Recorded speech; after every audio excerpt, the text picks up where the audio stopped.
from 2 hours ago. They haven't gotten here.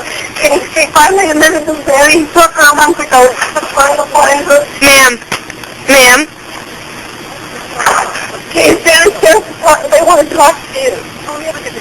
Answer the question. Hello? People wondering what parent whose child was a murder victim would have a good night's sleep. Caylee is so lucky to have both of you. I can't even put into words how glad I am that she's had both of you. And that she still has both of you. You know, it goes without saying, you know, that our house is empty without both of you there. It's empty. Not guilty of first-degree murder by an Orlando jury in 2011, but was convicted of lying to police and served 3 years in prison. They got this totally wrong. Both her parents sat down with me and were candid about what they believe happened to Caylee Anthony. They both hold her responsible for the death of their granddaughter. However, what they believe happened is where they differ greatly on the details. I'm still not even certain as I stand here today about what happened. Casey is now living in Palm Beach with this man, renowned private investigator Patrick McKenna, as seen exclusively in these pictures on DailyMail.com. He's an older gentleman, divorced, he has 2 children. As far as romantic involvement, we don't know that much about it. McKenna was the lead investigator on Casey's defense team. You know, she talks about what she does during her day-to-day life, like living for her daughter.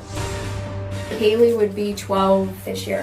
What would she be like right now? It's whole badass. I would like to think she'd be listening to classic rock and playing sports and not taking from anybody. What's up, guys, or what's up, and welcome back to my channel. So today we're gonna get into the death of Caylee Anthony. Obviously her mother was behind her death and she got away with it. I do think because of her defense team and the fact that her father was a police officer. I don't know if he was retired at the time. You know, this is why she was able to get away with it. Speaking of that ugly ass Karen haircut, I fucking hate Karen haircuts. Anyway, I do cuss on my channel, so if you're easily offended, do click off now. It's that simple. Basically, we're going to get into the circumstances surrounding Caylee's death because I already picked up marijuana use of psychedelics. It could have been acid and shrooms. I think she went like on a 1 month drunken, so there could have been drinking too. Hiatus. I don't know if she went with a lover or what, but I do think, you know, her daughter was killed out in negligence. Obviously, I don't think she really wanted a child, and she had a support system, so I don't know why she just didn't leave her kid with her fucking parents. So let's get into this and see what happened in the background. First card out is believe in the impossible. Like I said, not everybody's cut out to be a mother. She wanted to be free. She just wanted to live her life. I don't know why she didn't just give up her baby from birth. I don't know where the dad was, but I'm picking up her parents were just like, you know, if you have this baby, it's going to be your responsibility. So she drug Caylee with her to wherever she was going and really didn't give a fuck about the responsibility. Like I said, she was partying it up. That's all that she wanted to do. She got tied up with the wrong people. She really didn't give a fuck about being a parent, and she wanted to do drugs. I absolutely understand all of that, but why didn't you leave your kid with your parents? It would be one thing if you didn't have a motherfucking support system, but she did. I see clouded judgment. Like I said, I don't think that she purposely killed her child. I just think that she was irresponsible. I see heartbreak out here. I know that it's probably hard to be a single parent when the father is a piece of shit because clearly he was nowhere around. And at the same time, motherhood just was not for her. It's not for everybody. I hate everything about you. Why do I love you? Codependent on guys for love, she was lost on top of having a kid. Personally, I don't hate her. I understand. But she just should have told the fucking truth. Spiritual poverty, being broke, probably doing shit for money that she shouldn't have been fucking doing. Bruh, legit, I'm telling you, motherfuckers will judge you and never know the hell that you've ever walked through. Second card out, surrender to the divine. Death. I see her doing drugs, drinking, doing shit, fucking partying. The baby's just around and she's not paying attention.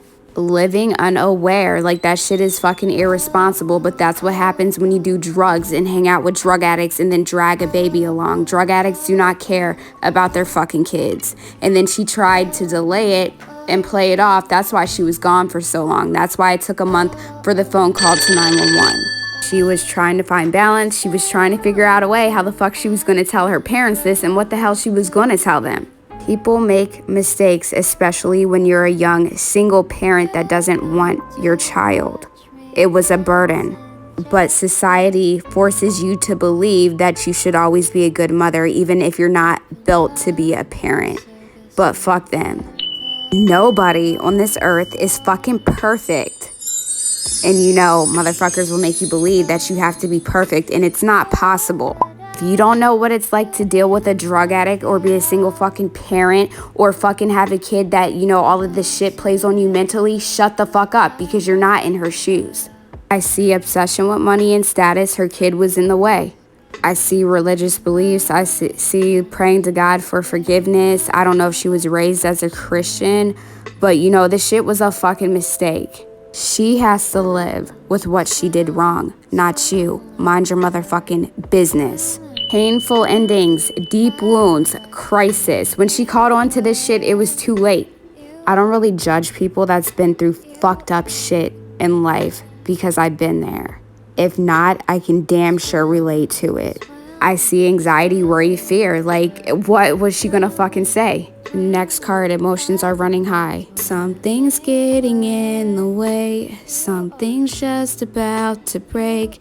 I will try to find my place in the diary of Jane. She was trying to find a way to forgive herself. See some kind of fucking mental disorder out here, so she is mentally ill in some way. I don't know what's wrong with her. Control freak, lack of accountability, lack of discipline, don't know where the fuck you're going in life. Her daughter was suffocated. I don't fucking know how, but she had something to do with it. And honestly, she just could have snapped. Her life was full of illusions, drugs, fake friends, not giving a fuck about anything in life, you know, dragging a baby along that you don't even fucking want.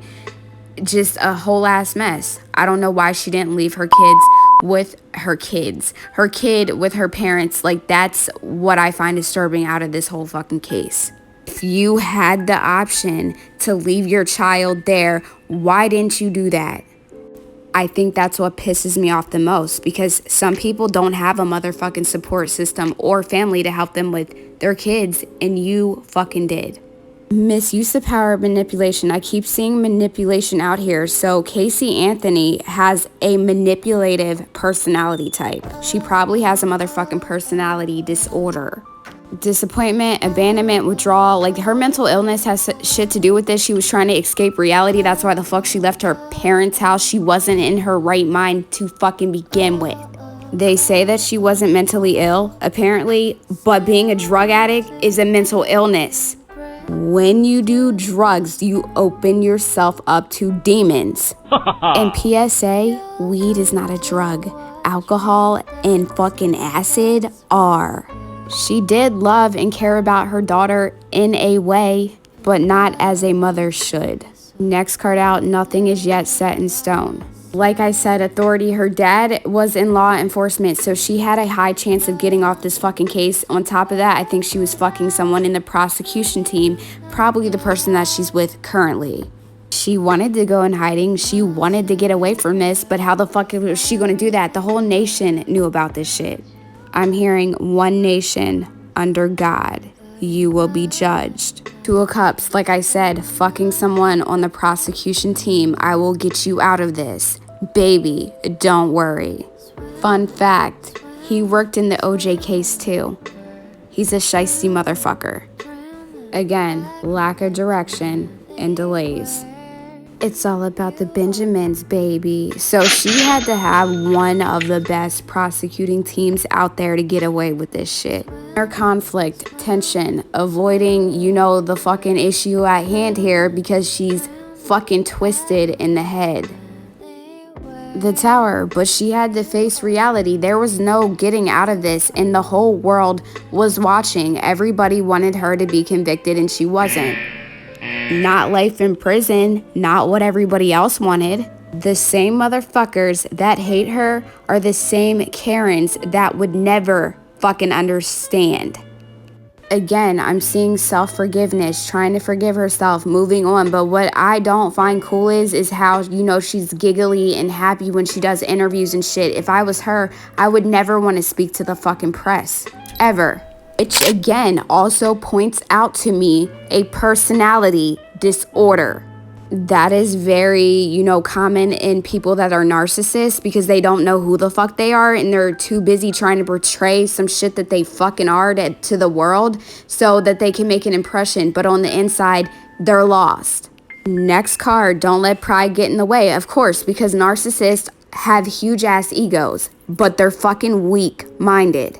What's the difference between me and you? You talk a good game, but you don't do what you're supposed to do. Like I said, feeling stuck, bored, wanting to do drugs and live life, but you have a kid fucking holding you back. That's just some shit that you can't do. Lack of direction followed by chaos. That shit just sounds real fucking familiar. Trying to escape from the world, wanting everybody else to fucking fix your ass when you're the only one that can fix yourself. The thing is, people that have mommy and daddy to bail them out of everything in fucking life always lie, and they always get away with shit. On top of that, they never take accountability. Despair, disappointments, mental illness. I'm just gonna sit here, get drunk and motherfucking high all day and not give a fuck because I can be bailed out of anything in life. She was a spoiled brat. That shit also sounds familiar. Overwhelmed by choices, can't handle it mentally, so you know what? I'll just get high. And honest to God, I do hate motherfuckers like this. It's always everyone else's fault but yours, right? Time for healing. She can sleep just fine every night because she tells herself lies. A liar believes their own lies, and that's how they make it through life. Overwhelmed, defensive, paranoid. My way of dealing with this is getting high. Sounds familiar. Like, people like this can't deal with life, which I don't understand because they're fucking privileged. Like, how do you fuck your life all the way up like that? I'll never get it. This is exactly what happens when you spoil a child. She never took accountability for shit in life because growing up, she got away with everything. Sounds familiar. I do not know if Casey Anthony was the only child of her fucking parents, but I do see that she was a problem child. I don't know how many times I'm going to see lack of direction. These people never have direction in their life. They don't know where they're going and try to find it through other people. Legit, bruh, take note. You cannot help people like this, man. They never change. Some people are just fuck-ups, and that's exactly what she is. Scattered energy, delays, frustration. When she did go to jail for those 3 years or whatever, she really couldn't handle that shit mentally, and she just wanted daddy to bail her ass out. No get out of jail free card. You may not serve life, but you're gonna serve something. Yeah, the fame and fortune. She was recognized all over the world, but not in the way that she wanted to be. People still hate her to this day. I'm seeing opportunities out here. I'm hearing plead the prophecy. I don't know what none of that shit means, but maybe, she made profits off of interviews. Then you got bring love into the situation. Yeah, let me just fuck my client. Like, bro, that shit is just weird. Like, how do you fall in love with someone on your prosecution team knowing that they're a fucking murderer? Like, you're weird. But at the same time, I mentioned he was on the OJ case. He's a shiesty motherfucker anyway. They go together. Like, can you imagine working in law enforcement and then your kid comes out to be a motherfucking murderer and the whole world knows about it? Like I said, her kid was a burden. She just wanted to release the baggage. Doubting intuition, emotional immaturity, like she knew that she shouldn't have took her baby with her when she wanted to go fuck around. But she did it anyway because she didn't care about her kid like that. She was an irresponsible parent. It's not something that she ever wanted to be. Like I said, celebrating, drunken high, let's just fucking party while I bring my baby along and not even pay attention to her ass because I don't give a fuck about being a parent when you should have left your kid at home. Because if you didn't want to be responsible, you had a support system. You're stupid. Giving, receiving, sharing drugs, not paying attention to what's happening around you. Yes, people fuck up, but she had the choice to leave her kid with her parents and she didn't do that. So that's the only part of this situation that I don't fucking respect. Justice was clearly never served. It's never gonna be, but at the same time, that's not true because when Casey Anthony dies, she's obviously gonna be judged and she's gonna have to deal with the Most High for this shit. For as far as the people down here, mind your fucking business. It's not your job to fucking judge other motherfuckers. It's not your life. It's mind over matter. Celebration, joy, harmony, homecoming, like her family was very happy to have her home. But at the same time, they knew that she was a liar. They were disappointed in the person that they raised. They raised her to be better than this and she turned out to be a fuck up. Then you got worked through your fears, obviously, because she had to face the world now. Again, lack of planning. I don't think that she really took it into consideration when she dragged her child along with her on her little fucking hiatus. Because when you're selfish, you shouldn't have a child. The only person you give a fuck about is yourself at the end of the day. She was spoiled. Spoiled people only care about themselves and they fuck up everybody else's lives. She knows that she's a fuck up and the world's never gonna let her forget that. The shit that went on and her daughter's life being lost is a fucking burden and she will carry that shit until the day she fucking dies. She will have continuous struggling relationships in her life. Friends, family, lovers, because she's a fuck up. That is just the karma. When people are fuck ups, that's just what they have to fucking deal with. You can escape the world and worldly things, but you will never be able to escape the underworld. Karma is unavoidable in the 3D and in the 5D. You still have to pay up your fucking karmic debt. You can blame everybody in this world for the fucking decisions that you made, but when it came down to it, you made those fucking choices. Everything in life is a choice. Accept that shit. Wanting to be a fucking perfectionist, but yet you stay walking down the wrong damn road. Expect a powerful change. You know, I think the world would fucking respect her a lot more if she would have just told the truth. Instead of hiding her kid's body for a fucking month, you know, burying her in the fucking woods somewhere, and then, you know, having your fucking parents try to protect you, fuck out of here. All talk, no action. You spend your time walking through life trying to find your way through other motherfuckers because you don't even know who the fuck you are. Trust me, this is something that drug addicts and irresponsible fucking spoiled brats do on a regular. She's not the only person in the world. She just got lucky. Her father was in law enforcement. Oh, daddy's a fucking police officer. I can get away with shit in life. Fucking spoiled bitch. Must be nice, right? Just coast your ass through fucking life because you have a horseshoe up your ass and you can get away with anything. Sounds familiar. Again, overwhelmed by choices. What fucking choice did you have to make in life other than making the fucking right ones? You had everything to back you. You had a fucking family. They had money. You had a good ass life, but you were a fucking spoiled bitch. You're a fucking embarrassment to your family. You don't know where you're going in life because everything was always fucking handed to you. I don't like fucking people like this. I had to grow up at fucking 17 years old. You fucking spoiled bitch. Then you want to sit there and play the victim and blame everybody for your problems. Classic. The only victim was your fucking kid that you should have left with your parents so they could have raised her. That would have been the responsible thing to do. You knew better, but you only gave a fuck about yourself.